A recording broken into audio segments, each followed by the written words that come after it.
Good morning to everyone. Today is the second session of the Lightning Talks, and we have 5 talks today. Sara Bolero from IMFN will talk about their deployment there. Jan Hokagrek will talk about also how they are using OpenNebula Netera. Carlos from the OpenNebula project will share our experience participating in the Cloud Catalyst project. Kishore from Megan will show us how they build a cloud in a box. And the last talk will be Daniel Molina. And I will share with you some of the development that we are doing in the Panacea project. That's an European project that we are part of it.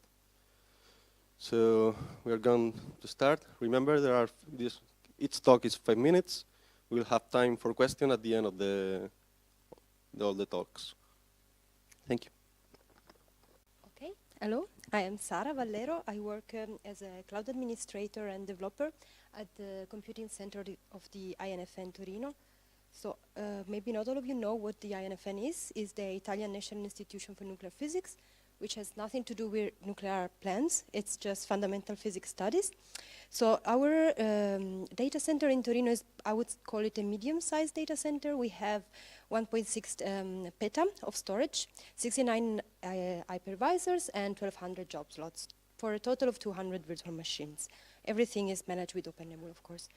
And so our cloud project actually started quite soon. In 2009, we have a cloud in production, and I think within our environment, at least, we were the first really to switch to the cloud. And the main reason at the time was, well, to simplify management of the available resources.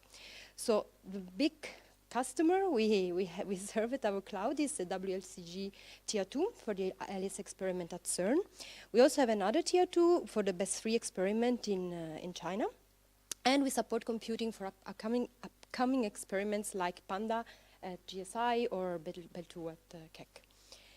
Another big customer of the facility is the virtual analysis facility for ALICE, which means interactive data analysis for LHC and elasticity. I say a word about it in the next slide. Then we also support medical imaging processing, some smaller theory, local research group, and virtual farms on demand. I also will talk about it in the next slide. So the way the infrastructure is structured, so we have 2 clusters of hypervisors for 2 different classes of virtual machines. So we have the service class machines, which are our pets. So because they provide critical services and they need to have inbound and outbound connectivity, we need to have light migration for continuity of service. And these are server class hardware. And they have no particular I/O requirements. The image repository is shared, and so you can see from the sketch in the bottom, you see in red, is the virtual machine images repository. This is actually this is not replicated, but it's shared among all the hosts of the 2 clusters. And in green, you can see the situation for the running VMs data store for the services cluster. So this is basically the underlying file system is cluster FS. The volumes are replicated on 2 storage servers and then exported to all the hosts of the services cluster. And then we have the cattle, which are really the computational workforce. So it's basically 90% grid worker nodes. And they need to have a very good performance in I/O towards the storage, of course, for data analysis. They are just lower class hardware, and what's interesting in our setup is that in this case, to allow for a fast startup of the virtual machines, the running VM's data store is actually cached on the hypervisors themselves with a custom tool developed in our institute. Okay, so what are we doing with that cloud? First of all, we have developed a toolkit for virtual farm provisioning on demand. Now, yeah, we started quite early, so I think OpenNebula didn't really offer yet all the nice features that I could see in these 2 days. So what we do is we have developed it by hand, a toolkit, which is based basically on vRouters with OpenWRT, We have this elastic, maybe people generally call it floating public IP. Another ingredient is that we provide persistent disk space with the iSCSI data store, AC2 interface, and the contextualization is done with Cloud Init. Then elasticity. So the idea is to have a system or an application that is able to expand and shrink according to its needs. So of course this can work only if you have infinite resources, and it's not completely our case because we always basically work in saturation. But still we have this in place for the virtual analysis facility. So we have the big tier 2 block, which is basically something that you cannot touch and resize. And then we have this medium-sized application that, if there is space expands and would shrink again whenever the resources are found to be idle. And this is the only implementation of elasticity we have so far, and is also something we've done by hand. Then there is, let's say, for the next future, a project to build an INFN, well, in Italy, Italian-wide cloud is an INFN project. Mostly, I mean, all other units in Italy are based on OpenStack, but we want to maintain the biodiversity by keeping OpenNebula because it just suits our needs, and we don't need to get more complicated than that.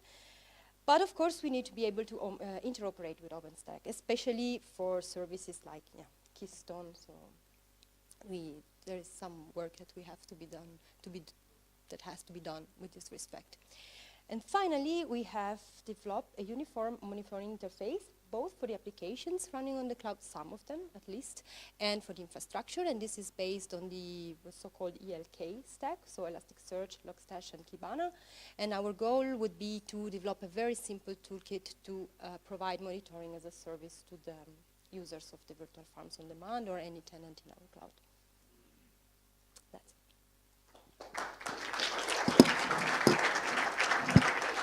Hello, my name is Jan Horacek, and I'm from Czech Republic. I work for a company named NETWAYS. We are based on Java and open source software. We are about 150 people in the company, and about 60% is our developers. We have 10 sysadmins, and we do all the stuff with CentOS. And now we have some environment for about 3 years with OpenNebula. What we do is making webs, but it's not only webs. We do a content management system based on Java, and then we do something like make products from everything, or something we do in our production. Like we do Soika, that's personalization tool. SmartMeter is JMeter on steroids. It's very good with OpenNebula. It could make a lot of load on web servers, and to use the possibility to start more nodes on OpenNebula. And we have EVA. EVA is a web accelerator. It's based on open source software, and it's in reality it's before the OpenNebula servers. We have OpenNebula for almost 3 years. We use it as VDC, like a virtual data center, as VMware, but with some cloudy things, like you could use it for regular VMs, but you could use it for non-persistent machines. We have 8 nodes. It's not that much. It's a bit small if you see some installation. Someone was talking here, but it's useful in this case too. I think it will be useful in 3 instances. We have about 11 terabytes of data storage, 260 images, and about 150 VMs on it. Everything is in production. Small part of it is for internal use, but more than half is for our clients and services for clients. We have OpenNebula running on CLVM. It's not a standard solution, but it's working very well. We are using it for the complete image data store. Like it's used for image data store, but for system data store too. It has some hacks. We have GFS2 for the shared storage, and we are completely separated from the compute nodes. Like you don't have the LVM or GFS connected to the management node. As I said, we use the LVM as system data store. Now it's not that big problem, but in the version we started with 3.2, it was a big deal because it was not supported, and we had to hack the drivers, the original LVM examples. It was only an example at the time. But now we stepped through this year. We had to, for almost 2 years, the version 3.2. But during this year, I upgraded the OpenNebula to the latest stable, and it's very nice. Everyone got the new interface, and everyone is happy with it. Now we are using still the LVM driver for system data store. It needs only 5 small patches, so it's not a big problem to use it this way. We have shared storage on SAS, so it's almost native performance, and the ephemeral volumes are not on local storage. They are also on the SAS storage. Yeah, what I like about OpenNebula is that there is always something you can play with and hack on, because it's very modular. So I have almost everything that I cope with on GitHub. If you take the presentation, there are some links. As I said, LVM as a system data storage, it's a couple of patches, but it works well. We are using I/O capping and I/O boosting. It's cool when you have a lot of machines that you have control over, but don't have the image what's going on them all the time. Like it's started logging or started a lot of debugging if the developer turns it on.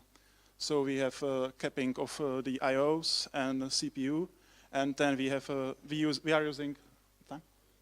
are using the C groups for adding more through the OpenNebula external added parameters. So if you look at the presentation, I have a lot of nice small things like DNS per VM. That's not part of standard OpenNebula, and it could be simple, it could be made complicated with talking to the DNS server, but it could be just a cron job that makes the list for DNS mask, for example. Thank you.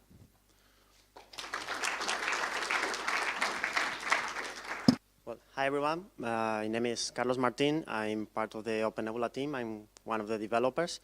I'm going to talk very quickly about the Cloud Catalyst project. The project is a European research project under the FP7 program. It started in September last year, and OpenNebula is part of the project through the Complutense University of Madrid. And the goals of the project are to reinforce the European cloud ecosystem and the community around it. And more importantly, the main goal of the project is to support entrepreneurs, researchers, software developers to create new cloud-based solutions. And we're going to do this with the Cloud Accelerator Toolbox. This will be a collection of guidelines, best practices, use cases, business model templates, recommendations. This will be oriented for entrepreneurs and people wanting to develop new solutions, but it also will help incubators and similar institutions to help their customers to create new programs around this toolbox. And we have already started working on this toolbox. We did a survey in Cloud Catalyst, and we're going to study the results to create trend reports and study the main motivators and barriers that companies find when they try to use a cloud solution, a new cloud solution.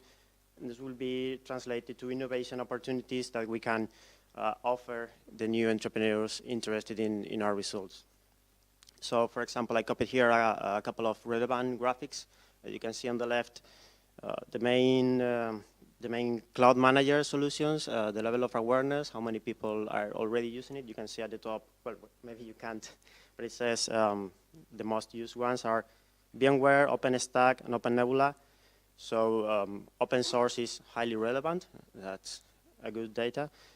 As you can see on the right, if, we also can study the appreciation of open source solutions by separating the types of company by years on the market.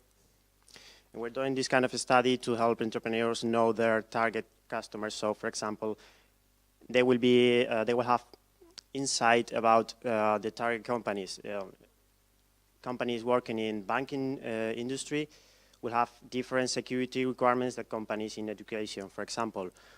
Or if they're targeting big companies with lots of employees, they will see from our report that these companies appreciate integration with identity managers like LDAP, for example. And if they are going to create a product targeted at small companies, maybe they can forget about that kind of integration and just keep the time to market lower. We have already presented some of these conclusions in the first annual event we had in Bled, Slovenia. And we plan to have more conferences and boot camps. So if you are interested in this, you can follow us on Twitter, LinkedIn. You can subscribe to our mailing list or just ask me in the break. And that's all I had prepared. Thank you. Hello, everybody. My name is Varadarajan. They call me Rad. I'm from Megam Systems. And Megam Systems develops a lot of tools around OpenNebula. And I'd like to explain the reason behind the concept of cloud in a box. And I see a lot of system programmers, platform architects, and a lot of administrators. But there's always a need for a simple platform or something when they really want to use the system. Like what you told about, you just want Hadoop cluster to be launched or just a CRM tool, or we want right to get into the job and hide all the complexity around the platform. And that is how we arrived at this concept. And this is a side project when we are working on our PaaS platform.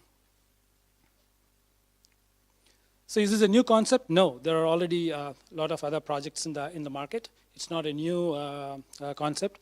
But we are slightly different from what is available in the market, mainly because you can see that Ubuntu box, which is based on Ubuntu with their PaaS tools and other things, it's commercially available. You can buy it, and it's almost similar. Like you can spin off virtual machines and do all the orchestration, everything with their platform.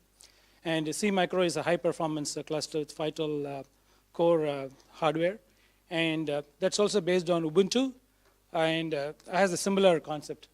And there are other things in the market like Nebula. This is OpenStack implementation around that, and it is it's also based on OpenStack, but they have done some modifications to that. And Nimbox is like KVM based. We don't know what is the underlying operating system, but it's KVM based. And Scale Computing is also KVM based, but completely proprietary interfaces. And Nutanix is also KVM based, but completely proprietary. They're all let's say they're all cloud in the box concept, but where is the problem in this is that it's not scalable. You just buy a box and you want something more or something, you have to buy another box, and that's how it is. That's the concept behind it.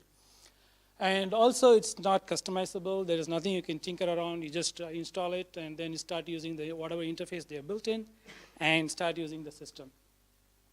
So where we want to be different is that we want to use OpenNebula as a base. And you want to offer all the facilities what OpenNebula offers in a very easy fashion. We just automate the whole process. So we have everything built inside that, and our automated process installs the OpenNebula, and you have DRBD for your block replication and disaster recovery and these solutions. And we have the Megam, that's our PaaS also built in so that you can launch application from any source repository from GitHub and all that. And we have public cloud plugins also built in Megam so that you can just expand it. It can do cloud busting to Amazon or any of the public cloud infrastructures. And we have the storage built in and a visual data center creator.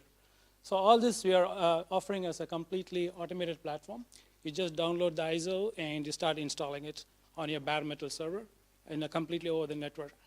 It's an automated process. So this gives an idea how we do it. Is like You take the bare metal server, you download the ISO, you register in the Megam pass, you get your credentials, then you put in the credentials, and it starts downloading all the packages and slowly installs into the computer, into the bare metal server. And we use Cobbler for the automated install of all the packages. And OpenNebula, we don't tamper with it. We just install the way it is. So all the facilities, features, whatever is available in OpenNebula is available here. And if you want, after installing the first base unit, if you want to add more nodes, you just go inside, plug in the next server in the network, and it automatically guides to the whole process. So as we see that we have the basic facility, when you compare to these particular products, we have the combination of both. We have the best of both worlds. We have the flexibility, scalability, and at the same time, we have the ease of installation. And this will help, even people who are not very highly technical about the whole thing and they want to go ahead using OpenNebula, we feel it will be a great tool. And it's a product which we developed as a part of our past development. That'll be all. Thank you.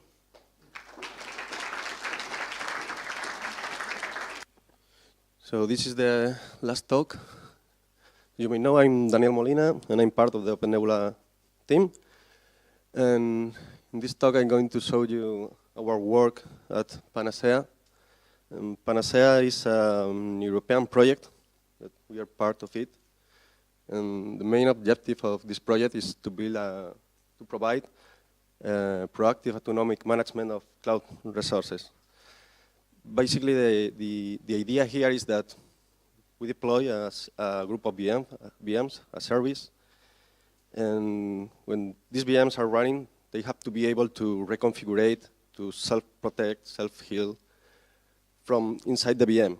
So we have to provide an effector to do these actions. So we designed an architecture for this. This is basically the idea. We have a service manager where the users instantiate the services. The cloud manager schedule these VMs and take the resources needed.